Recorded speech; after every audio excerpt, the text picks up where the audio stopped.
Hello everybody, this is Pitch Gold Black here, and welcome to the Skulls General Reviews episode 33, in which today I am going to be reviewing the third Doctor Who story ever made, The Edge of Destruction. So without further ado, let us begin this review by taking a look at the presentation of this DVD. So we have BBC DVD Doctor Who The Edge of Destruction, the William Hartnell banner down there with the picture of William Hartnell and the William Hartnell years 1963 to 66. And then for the cover itself we have PG DVD video. We have Ian and Barbara in a rather interesting pose, I guess you would say. And for the sort of background behind that, we have the TARDIS console with the doors opening, the sort of computer banks and computer machinery that's in the TARDIS, the fault locator I believe it is, with a chair in the background there, and that sort of traditional rendition of the William Hartnell sequence in the sort of circular radar pattern that the beginning box set DVDs have. And then for the spine we have BBC, and then on the spine we have the DVD video, the DVD code, Doctor Who, that picture of William Hartnell, The Edge of Destruction, continuation of the cover, BBC Second Entertainment logo, and then we have the back with various pictures from this story.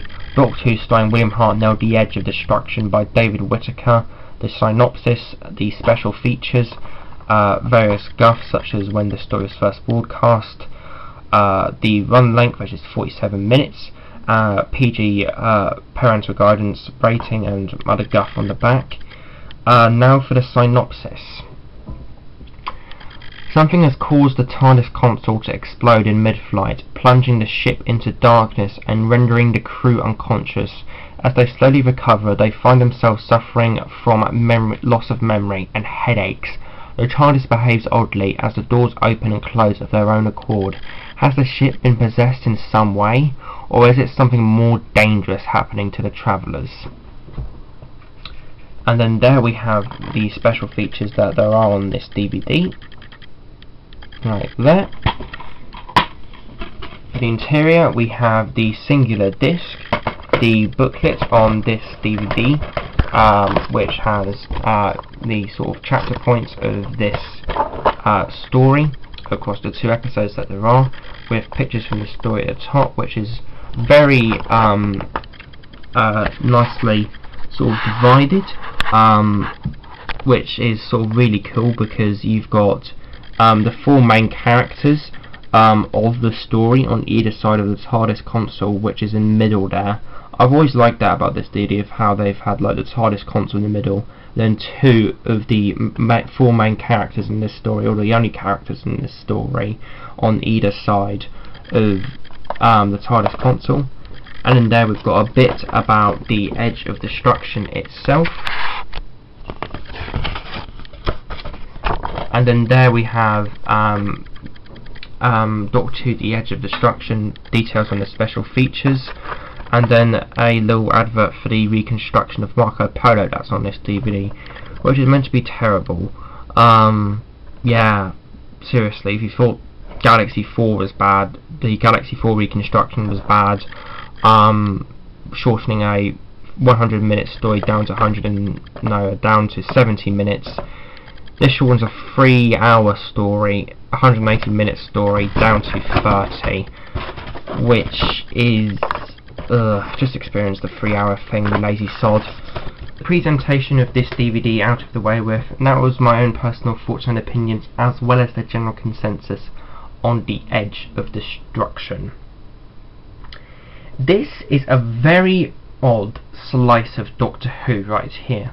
Originally intended to end this series at its probable run length of 13 episodes, The Edge of Destruction is an occasionally hated and overlooked story, which can't really be helped considering it's the peanut butter between the Gargantua and the Daleks, and somehow even more Gargantua and Marco Polo. To me, I personally think that this story is great. Featuring only the four main characters in this two-parter, The Edge of Destruction does not mess around with its 47-minute run length and almost immediately gets going with the characterization this piece has. Episode 1 is extremely inexplicable overall, seeming really inconsequential, with so much weird shit happening and not being explained. It just basically throws a ton of stuff at you with no explanation, leaving it up to the viewer's curiosity to watch the next episode with no real cohesion and sense overall. Basically a weird clusterfuck of happenings that just happen for the sake of, well, happening.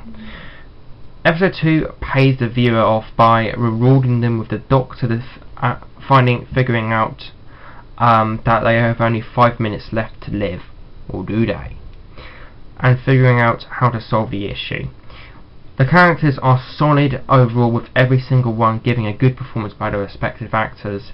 The writing is odd and mysterious, almost on the psychedelic level of psych porn god Paul Mars. The incidental music is pretty amazing and admittedly one of my favourite scores from Doctor Who ever. With it being occasionally plinky, twangy and childish, adding even more creep to this story that already falls underneath those categories. Seriously, the sort of plinkiness of this sort of, I think it's like piano keys or something like that, when Susan's like stabbing the bed with scissors in episode 1 is just really unfitting but fitting at the same time for this story, is the best way I can put it. They really should have played the psycho music though. This is a Doctor Who story that really benefits from being watched in a sequence with Child and the Daleks specifically, as everything those characters have learnt from each other and the events they have been involved with in before this story pay off in this story, almost as if Whittaker used 2 different colours to create another. I insist that you watch the beginning box set in sequence, as to me it's almost one entire story, building from an unearthly child up into Edge for quite an interesting and mysterious finale, and one very interesting arc overall for the opening season of Doctor Who. This, possibly good in its own right, but even better in sequence, story is akin to a really complicated book in a really complicated book story arc, like the Faction Paradox arc, where it's best to experience it in sequence. Gets a 8 to a 9 out of 10 for me personally. The Edge of Distraction is a really good Doctor Who story, and in my opinion is an overlooked gem, and if you like The Edge of Destruction, I think you will appreciate it a lot more when you watch it in sequence with An Unearthly Child, The Daleks, and then this. And if you don't like The Edge of Destruction, try what I said. Watch the beginning box set as like a little mini marathon of 13 episodes, because it really does pay off this story. And I do agree the ending is a bit just sort of anticlimactic and a bit shit in a way, but I don't really care really. I mean, it shows that the Doctor makes mistakes. The TARDIS isn't perfect. It's as much as a character as the other characters are in this story really. Overall, I give The Edge of Destruction an 8 to a 9 out of 10. So like, vote, comment, subscribe. I hope you guys enjoyed this video. Pitch Gold Black, Dematerializer.